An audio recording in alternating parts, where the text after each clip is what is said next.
When I first arrived at the house, I told myself it was just an old building, nothing more. The sprawling Victorian mansion stood like a forgotten relic amidst the dense, quiet woods, its faded bricks cloaked in twisting ivy. It was mine now, a peculiar inheritance from a distant relative I barely remembered. The sheer size of it was overwhelming. The house seemed to loom over me, its cracked windows reflecting the gray sky like tired, hollow eyes. The idea of moving to the countryside had initially felt exciting, like a fresh start, away from the noise of the city. I could finally focus on rebuilding my life. But the silence here was unlike anything I'd ever known. It wasn't peaceful. It was suffocating. The forest surrounding the property seemed unnervingly still, as if even the birds were too cautious to linger. The house was a strange blend of decayed grandeur. Heavy wooden doors groaned in protest as I opened them, revealing rooms filled with antique furniture draped in thick sheets of dust. The air smelled of mildew and forgotten memories, and the wooden floors creaked under my every step, as though the house resented my presence. Unpacking was a slow process. I found myself distracted by odd details, doors that refused to stay closed, no matter how hard I pushed them shut, cold drafts sweeping through the halls, even though all the windows were sealed tight. At first, I chalked it up to the house's age. It had been standing for over a century, after all. The first night was uneventful, though I struggled to sleep in the unfamiliar environment. The bed felt too big, the room too dark. Sometime in the early hours, I thought I heard faint whispers, barely louder than a breath. I sat up, my pulse quickening, straining to hear more, but the sound vanished, leaving me alone in the stillness. I told myself it was just the wind. It had to be. Over the next few days, I tried to settle in, but a persistent unease gnawed at me. I'd catch glimpses of movement out of the corner of my eye, only to find nothing there when I turned. The whispers returned each night, soft and unintelligible, like someone speaking from another room. The locals weren't much help when I mentioned the house. They'd exchange uneasy glances, muttering vague warnings about its history before changing the subject. One old man had simply shaken his head, muttering, "You should have stayed away." I didn't know what he meant at the time. The sense of being watched grew stronger with each passing day. The house felt alive in a way I couldn't explain, like it was studying me, waiting for something. I tried to brush it off, to focus on the positives of having such a unique home. But deep down I knew, this wasn't just an old house. Something else was here with me. The fourth night was when everything changed. I was in the study, trying to make sense of some old documents I had found in the attic. The papers were yellowed with age, their corners frayed, and they appeared to be handwritten letters, though the ink had faded so much that many of the words were illegible. What little I could decipher spoke of a tragedy, a family torn apart by something unnamed. The tone of the writing was frantic, desperate. Phrases like, "We should never have built here," and "The shadows have taken her," sent chills racing down my spine. As I tried to piece together the story, a loud thud echoed from somewhere upstairs. I froze, every hair on my body standing on end. It sounded like something heavy had fallen or been thrown. Heart pounding, I grabbed my flashlight and crept up the stairs. The creaking steps seemed impossibly loud in the suffocating silence. When I reached the landing, I scanned the hallway. Nothing seemed out of place. The doors to the bedrooms were all closed, just as I'd left them. "Hello," I called out, my voice trembling. No answer. I moved toward the source of the sound, which seemed to have come from the farthest room, an old nursery I hadn't yet explored. The air grew colder with each step, and by the time I reached the door, I could see my breath misting in front of me. The nursery was small and cluttered, with an ancient crib in the center of the room. Dust motes floated lazily in the beam of my flashlight, and the faint scent of decay lingered in the air. At first glance, nothing seemed unusual, but then I saw it, a wooden rocking horse lying on its side near the crib. I hadn't touched it. Before I could process what I was seeing, the temperature in the room dropped further, and I felt an overwhelming sense of dread, as though I were being suffocated by an invisible weight. Then, just as suddenly as it had come, the feeling vanished. I turned to leave, but my flashlight flickered and died, plunging the room into darkness. Panicked, I fumbled with the switch, but it wouldn't turn back on. That's when I heard it, a faint, childlike giggle coming from behind me. I whipped around, my eyes straining to see in the pitch-black room. "Who's there?" I shouted, my voice echoing unnaturally. There was no reply, but the giggle came again, closer this time. I stumbled out of the room, slamming the door behind me, and bolted down the stairs. I didn't sleep that night. Every creak of the house, every whisper of the wind set me on edge.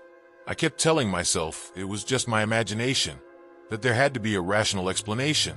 But deep down, I knew better. The next morning, I went back to the nursery. The rocking horse was upright, sitting exactly where it had been the first time I'd seen it. It was as if nothing had happened. I couldn't shake the events of the previous night. The giggle, the freezing cold, the rocking horse. All of it gnawed at my mind. If I wanted answers, I knew I had to dig deeper. The cryptic letters I had found in the attic seemed like the best place to start. I spent the day going through every dusty box and forgotten drawer in the house, searching for anything that could shed light on its history. What I uncovered was chilling. Beneath a loose floorboard in the study, I found an old journal, its leather cover cracked and faded. The name on the inside cover read, Margaret Wallace, 1932. Margaret's entries started off innocently enough. She wrote about moving into the house with her husband and young daughter Lily. She described the joy of decorating the nursery and planting a garden in the backyard. But as the pages went on, her tone shifted. She began to describe strange occurrences, voices calling her name when no one was home, objects moving on their own, and the inexplicable cold that seemed to seep through the walls. Then came the mention of Lily. Margaret wrote of her daughter speaking to someone she called the man in the shadows. At first, she thought it was an imaginary friend, but soon it became clear that something far more sinister was at play. One entry stood out from the rest. Dated September 17th, 1933, it read, "Lily is gone. She was in her crib, and then she wasn't. I heard her calling for me, but her voice came from the walls. The man in the shadows has taken her.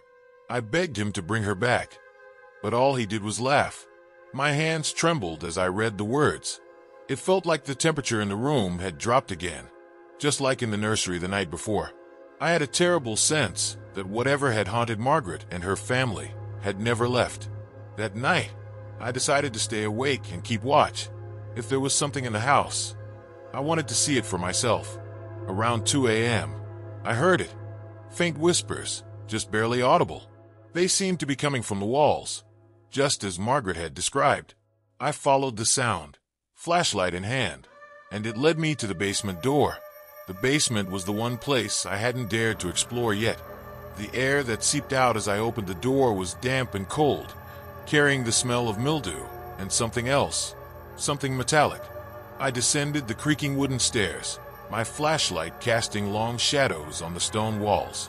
The whispers grew louder, but they seemed to be coming from everywhere at once, bouncing off the walls and filling the space with an eerie hum. At the bottom of the stairs, I saw something that stopped me in my tracks. Scratched into the stone floor was a crude symbol, one I didn't recognize. It looked like a circle with jagged lines radiating outward, and it was surrounded by faint stains that could only have been blood. The whispers stopped abruptly, and for a moment, there was complete silence. Then, I felt it, a presence, cold and oppressive, standing right behind me. I turned, but there was nothing there. Nothing visible, at least. That was when I heard it again. The giggle. This time, it wasn't faint or distant. It was right next to my ear. I bolted up the stairs, slamming the basement door shut behind me. I could feel my heart hammering in my chest, and my breath came in ragged gasps. Whatever was in this house wasn't just a shadow of the past. It was still here, and it wasn't going to let me leave. I barely slept after my encounter in the basement. Every creak of the house, every shadow cast by the moonlight, felt like a harbinger of something worse to come. By morning, I was convinced I needed answers. I returned to Margaret Wallace's journal, hoping I had missed something, some clue about what had plagued this house for so long. Flipping through the brittle pages, I came across a passage that chilled me to the bone. It described a name, Astaroth. Margaret had written it over and over in a panicked scrawl. The ink smeared as if her hands had been trembling. He calls himself Astaroth. He comes in the dark, from the walls, from the shadows. He takes and he does not give back. I froze. Astaroth wasn't a name I was familiar with, but something about it felt ancient, malevolent. I grabbed my laptop and started searching. What I found was worse than I could have imagined. Astaroth was a name from demonology, a being tied to despair and death, said to feed on fear and souls. As I read, a loud crash echoed from upstairs. My blood ran cold. I grabbed my flashlight and cautiously climbed the stairs, my heart pounding in my chest. The noise had come from the nursery. When I pushed the door open, the rocking horse was moving again, its eerie creak filling the air. But this time, it wasn't just moving back and forth. It was violently rocking, as if some unseen force was throwing it into motion. I stepped into the room, and the air felt thick, oppressive, as if it were pressing down on me. Then I saw it. On the wall above the crib, scratched deep into the plaster, was the same symbol I had found in the basement, the jagged circle with radiating lines. Before I could react, the door slammed shut behind me. The temperature plummeted, and my breath formed clouds in the freezing air. The whispers started again, louder this time, almost deafening. They came from everywhere, the walls, the floor, the ceiling. And then I saw it. A shadow darker than the night itself began to coalesce in the corner of the room. It wasn't human. Its form was twisted wrong. Its limbs were elongated, its head too large, and its eyes, if they were eyes, burned like embers. It stepped forward, and the room seemed to groan under its weight, the floorboards creaking and straining. I couldn't move, couldn't breathe. All I could do was watch as it came closer. Its voice cut through the whispers, low and guttural, a sound that felt like it was tearing through my very soul. "You should not be here," it said. The lights flickered violently, and in that moment, it lunged at me. I screamed, throwing myself out of the way, and slammed into the door. I fumbled with the handle, desperate to escape, and finally, it gave way. I stumbled into the hallway, slamming the nursery door shut behind me. The whispers stopped abruptly, and for a moment, the house was silent again. But I knew better now. The silence wasn't peace. It was the calm before the storm. I didn't know where to go. Every part of the house felt infected by the presence of whatever that thing was. My thoughts were racing. Should I call for help? Leave the house? Burn it to the ground? But I knew deep down that I couldn't just leave. That thing wasn't confined to the house. It had attached itself to me. I retreated to the kitchen, the one place where I still felt some semblance of safety, though I wasn't sure why. I poured myself a glass of water, my hands trembling so much that most of it sloshed onto the counter. The moment the glass touched my lips, I froze. The water tasted metallic, like blood. I spat it out and stared into the glass. The liquid was dark red. I dropped the glass, and it shattered on the floor. The sound seemed to ripple through the house like a scream. The shadows on the walls shifted unnaturally, and I felt that oppressive weight again, as if the very house were breathing down my neck. I ran to the basement door, determined to end this. There had to be a way. Maybe if I destroyed the journal, it would sever whatever connection this entity had to me. I grabbed a flashlight and descended the stairs, my footsteps echoing in the suffocating silence. When I reached the basement, I saw that the symbols on the walls had multiplied. They now covered every surface, glowing faintly in the dim light of the flashlight. The journal sat in the center of the table, as though it were waiting for me.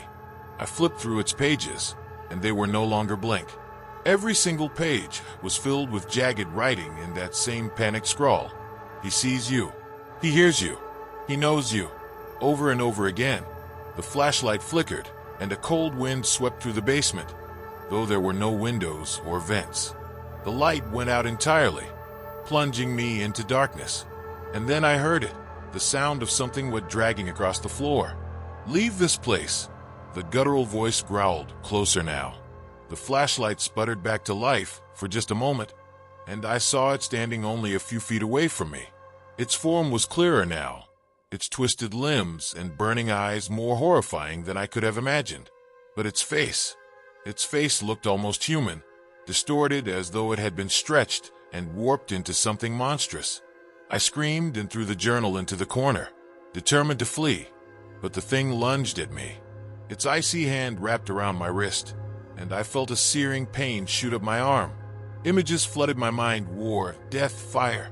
I saw Margaret Wallace, her face frozen in terror, and then the faces of countless others, all screaming, all consumed by the same darkness. With every ounce of strength I had, I wrenched free and scrambled up the stairs, slamming the basement door shut behind me.